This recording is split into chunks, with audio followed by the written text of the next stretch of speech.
10h sur la télévision Futur Média. Bonjour à tous et bienvenue dans cette édition.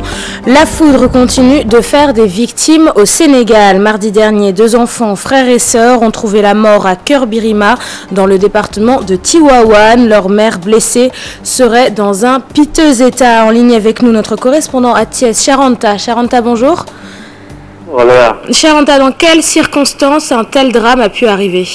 Oui, effectivement, il s'agit de 2 enfants, Ndiambe Sen et sa sœur Ndeye Koumba Sen, qui ont trouvé la mort à Keur Birima, c'est à 50, c'est peut-être à quelques kilomètres de Tivaouane, toujours à non loin de Keur. Les enfants étaient sortis pour des besoins naturels accompagnés de leur maman. Subitement, ils ont été surpris par une foudre qui est tombée. Et finalement, les enfants sont succombés à leurs blessures. Leur maman qui les accompagnait aussi était, en tout cas, dans un état extrêmement grave. Et elle a été admise aux urgences de l'hôpital de Tivaouane, Abdelaziz Mamdabakh. Les enfants sont décédés. Ils ont été inhumés hier au cimetière de Keur Khali de Tivaouane. Et là, les populations aussi indexées. Elles ont fait appel aux autorités pour l'emploi de 3 partenaires, en tout cas au niveau de cette zone. Parce qu'on a constaté que chaque année, à pareille époque, il y a des accidents, surtout pendant l'hivernage. Même une personne était décédée du coup de ce four-là. Et pour vous dire que surtout dans le département et les villages environnants pour sécuriser les populations. Voilà. Merci beaucoup, Charanta. On te souhaite une bonne journée et merci d'avoir répondu à nos questions. Autre drame à présent, cet accident de la route à Ndagalma, dans le Baol. Bilan, 1 mort et des blessés graves. Un car Ndiagandiaï aurait heurté un arbre de plein fouet. Nous reviendrons bien sûr sur cette triste information dans nos prochaines éditions. Virus Ebola à présent, le Sénégal n'ouvrira pas le corridor humanitaire aux malades. Le ministre de la Santé et de l'Action sociale annonce que le corridor humanitaire prévu au Sénégal permettra uniquement aux organisations humanitaires de porter assistance aux pays de la sous-région heurtés par l'épidémie. L'aéroport militaire de Ouakam servira de siège à ce corridor humanitaire. Eva Marie Colsec a également indiqué que tous les moyens seront déployés et toutes les mesures prises pour que ce soit un vrai corridor et qu'il n'y ait pas de risque pour les populations. Virus Ebola toujours. Ce mercredi, le ministre de la Santé et de l'Action sociale a déclaré que le Sénégal n'a pas encore trouvé un traitement contre le virus, mais que son système de santé est en mesure de faire le traitement des symptômes de la fièvre hémorragique. Awa Marie Colsec a également souligné qu'il n'existe actuellement pas de maladie à virus Ebola au Sénégal, le seul cas importé étant désormais guéri. Nous restons dans le domaine de la santé. Connaissez-vous votre groupe sanguin? Une question qui mérite d'être posée si l'on se penche sur l'importance de connaître son appartenance A, B, O, AB, etc. Connaître son groupe sanguin évite en effet de perdre un temps précieux lors d'une intervention médicale. Selon les spécialistes de l'hématologie, ignorer son groupe sanguin est un risque qu'il ne faut pas prendre à la légère. Nafita Toussila et Tierno Laurent Mendy. Groupe sanguin, loolu moom xawma ko moom. Amoo le groupe sanguin? Non, loolu maa ngi koy doog a dégg sax. Sincèrement xawma ko. Lu tax? Non, musuma ko def quoi, sincèrement. Non, xawma ko nag. Déet. Ah non, musuma ko testé. Non, dara da amul temps rek. Nombreux sont les Sénégalais qui ne connaissent toujours pas leur groupe sanguin, ce qui n'est pas sans risque. Le risque, c'est que devant une urgence, qu'on ne puisse pas agir à temps. Parce qu'il arrive que le médecin se trouve dans une situation où soit le groupe sanguin ne peut pas être réalisé dans une urgence, en urgence très rapidement, ou bien que soit le dispositif ne soit pas là, ou bien que le sujet n'est pas, soit difficilement prélevable. Et oui, ça peut malheureusement conduire au décès si on ne peut pas réaliser le groupe sanguin en urgence. Une femme qui a le résus négatif, par exemple, et qui a un mari résus positif, c'est important que le médecin qui les traite qui les suit soit informé pour éviter des difficultés pour les enfants. Pour éviter tous ces cas, il devient important de connaître son groupe sanguin. Une bonne sensibilisation s'impose, de même qu'un éveil des consciences. C'est un examen simple qui se fait à partir d'un prélèvement sanguin. Il y a 2 systèmes. C'est le système ABO. On peut déterminer si le sujet est de groupe A, le groupe B, le groupe AB ou le groupe O. Si l'individu et registre positif ou registre négatif. Il y a des laboratoires au niveau des hôpitaux, au niveau des centres de santé. Il y a également les laboratoires privés. La jeune génération est aujourd'hui interpellée sur le besoin nécessaire de connaître son statut sanguin afin de parer à toute éventualité. Nafissatou Sylla, merci. Parlons du procès Karim Wade à présent. Hier, mercredi, Pierre Agboba maintenait sa position et clamait toujours son innocence. L'ex-président du conseil administratif de AHS déclarait n'avoir jamais posé un acte allant dans le sens d'enrichir une quelconque personne de manière illicite. Par ailleurs, la Cour a rejeté la demande de renvoi de l'audience de ce jeudi. Une requête de la défense motivée par le souhait de Karim Wade de vouloir faire face à Pape Albouri Ndao qui doit comparaître devant le tribunal régional pour s'expliquer sur les 47 milliards qui seraient découverts à Singapour et attribués à Karim Wade qui avait porté plainte contre l'administrateur de DP World. Le procès reprend ce matin au palais de justice et en ligne avec nous Adia Talla. Adia, bonjour. Bonjour Léa. Adia, qui est attendu à la barre ce jeudi? Oui, présentement, c'est l'interrogatoire de Pierre Agboba qui se poursuit à l'entame du procès. Il répond présentement aux questions des avocats de la défense. Après, c'est au tour d'Ayoun Sabagate, administrateur de ADS, de se présenter à la barre. C'est le dernier prévenu à devoir faire face à la Cour spéciale pour répondre aux questions des juges et avocats des deux parties sur les faits d'aide et d'assistance à Karim Wade dans l'enrichissement illicite qui lui sont reprochés. Ensuite, ce sont les témoins qui vont défiler à la barre. Une dizaine d'entre eux est convoquée pour la première manche. Au vu des noms cités, la Cour veut de prime abord fouiller la constitution de CD Média qui a abrité le quotidien Le Pays et le site lesénégalais.net entre autres supports médiatiques. D'où la convocation de Cheikh Diallo, ancien directeur de publication du journal Le Pays, et Mamadou Diop, ancien administrateur du dit groupe. Le montage financier de Canal Info également intéresse la Cour dans ce dossier. Pape Diop, responsable du Parti démocratique sénégalais, Cheikh Tidiane Ndiaye et El Hadj Malick Sy devront faire face au juge, ainsi que la notaire Patricia Lek Diop. Les deux co-prévenus, Mbaye Ndiaye des ADS et Pierre Agboba de AHS, au cours de leur interrogatoire précédente, ont tous deux blanchi Karim Wade qu'ils disent n'avoir jamais aidé ou assisté à gagner de l'argent de manière illicite. Il reste le dernier qu'ont inculpé Alioune Samba Diassé. Va-t-il leur emboîter le pas? Nous reviendrons sur le déroulement du procès qui vient juste de démarrer sous la présidence du juge Henri Grégoire Diop Ndiaye. Merci beaucoup Adia Talla, on te dit à tout à l'heure pour plus de précisions sur ce procès. Toujours dans le domaine du judiciaire, Samuel Sarr faisait ce mercredi face au juge du deuxième cabinet d'instruction Samba Sall. L'ancien ministre de l'énergie sous Wade était à sa deuxième audition après la section de recherche de la gendarmerie. Samuel Sarr réfute les accusations contre lui et ses avocats ont déposé une demande de liberté provisoire tout en demandant la clémence du chef de l'État pour libérer leurs clients. Reportage Fatou Bintou Conté et Diafaraba. Vous savez tous qu'il y a un déficit pluviométrique dans certaines zones du pays. Notre pays arrive à...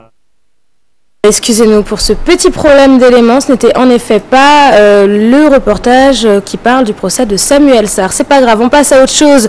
Au hangar des pèlerins, malgré la décision de clôturer les inscriptions pour le pèlerinage à la Mecque, les Sénégalais continuent de se faire enregistrer. Selon les pèlerins, aucun problème n'est noté. La commission travaille bien. Un avis que partagent les agences privées Aïssatou Païfal et Youssou Bao.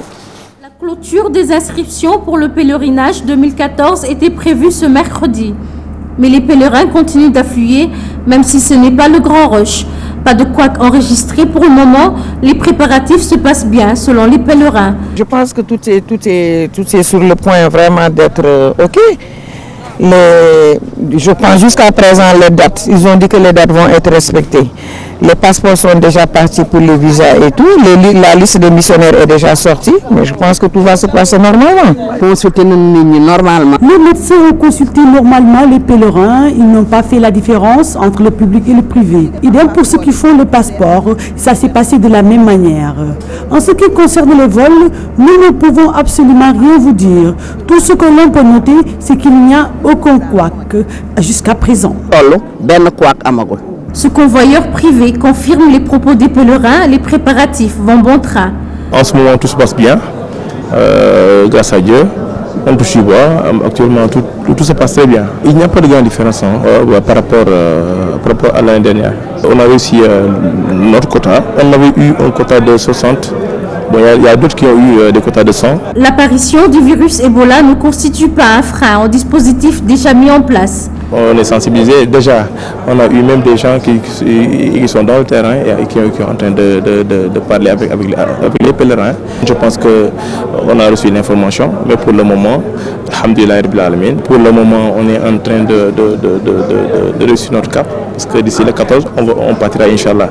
Le premier vol de la commission est prévu pour ce 19 septembre, celui du privé pour le 14, en souhaitant que tout se passe bien. Et le Khalife général des Mourides est actuellement à Dakar dans le cadre de la préparation du pèlerinage. Et comme chaque année, Serigne Sidi Mokhtar Mbacké a sacrifié à la tradition en offrant une 50aine de billets à des fidèles musulmans.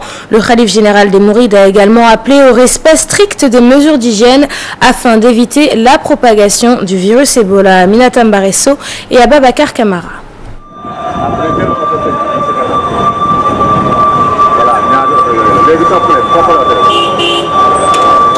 Le Khalife général des Mourides est arrivé à Dakar depuis hier, une visite à l'honneur des futurs pèlerins mourides dans les lieux saints de l'islam. Depuis 11 ans, le Khalife général des Mourides vient à Dakar pour prier pour les pèlerins aux lieux saints de l'islam. Ce déplacement dans la capitale sénégalaise, une occasion pour le guide religieux des Mourides d'inciter plus à l'hygiène afin d'éviter une propagation du virus Ebola. Par rapport au virus Ebola, le Khalife général des Mourides appelle tout le monde à la vigilance. Vigilance dans les frontières, vigilance partout. Mais le plus important pour le Khalife, c'est le respect des règles d'hygiène. Et l'hygiène est au début et à la fin de tout. Si on se fie à ces règles, Inch'Allah, le Sénégal sera épargné de l'épidémie à virus Ebola.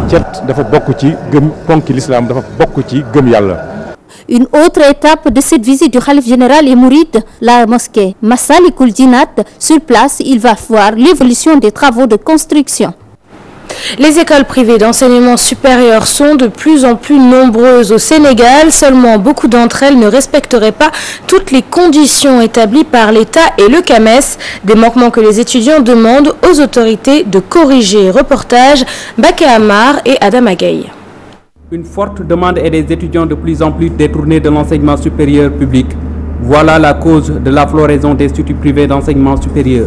C'est une bonne chose dans la mesure où ça permet à certains étudiants de s'en sortir plutôt que d'aller à l'université perdre plusieurs années. Et aussi à certains parents de ne pas voir leur fils aussi perdre plusieurs années à l'université. C'est le fait que aussi à l'université, il y en a beaucoup qui n'ont pas la possibilité d'intégrer l'université. Et que les gens ont vu que ça cause un problème. Malgré la multiplication de ces écoles privées, la validité des diplômes délivrés laisse toujours à désirer. Un investissement à perte selon nos interlocuteurs. L'étudiant qui paye plusieurs années une formation, alors qu'au bout du compte, il finit par déposer un CV ou bien un diplôme qui n'est pas reconnu finalement par les structures concernées. Là, c'est un peu l'étudiant qui en fait les frais, quoi. Pour ces étudiants, l'État doit prendre les mesures nécessaires pour pallier ce problème. Si, par exemple, le gouvernement prenait les dispositions nécessaires qu'il fallait, je pense que dans les normes, il ne devait pas avoir de problème au niveau de la reconnaissance même des diplômes des écoles privées. L'État a une part de responsabilité. Parce que je crois que l'État doit suivre les écoles de formation. C'est vu qu'une école qui s'ouvre, quand on ouvre une école, normalement on doit avoir de bons professeurs et de bonnes filières aussi. Après plusieurs années de formation, tout étudiant rêve de décrocher un emploi, ce qui n'est pas pour autant une évidence, surtout quand on est issu d'une université qui n'est pas reconnue. Malgré le déficit pluviométrique enregistré cette année, le Sénégal peut compter sur l'African Risk Capacity, soit l'ARC, pour aider le monde rural. Notre pays attend 7 millions de dollars de cette institution, une somme qui sera distribuée aux agriculteurs, éleveurs et autres producteurs en janvier 2015. Écoutons à ce propos Cheikhou Cissé, secrétaire général du ministère de l'Intérieur. Il est au micro de Fatima Taba. Puisqu'il y a un déficit pluviométrique dans certaines zones du pays, notre pays a eu à être un peu à l'avant-garde, tout cela pour prévenir certaines situations. Et le Sénégal, qui est membre à part entière de cette mutuelle panafricaine, a déjà payé sa prime de participation. Et cela peut être pour faire face éventuellement à certaines situations liées au déficit pluviométrique. Je pense que cela a été annoncé un peu partout. Et au rythme où vont les choses, il n'est pas à exclure qu'il y ait un déficit lié à la production. Et cela fait que je pense que c'est déjà une aubaine pour nous de pouvoir compter sur une institution spécialisée de ce genre. Ainsi se termine cette édition. Merci de l'avoir suivi. Prochain rendez-vous de la rédaction avec le journal en Wolof à 13h. L'information qui continue sur www.gfm.sn. Je vous souhaite un très bon jeudi et une excellente suite des programmes sur la télévision Futur Média.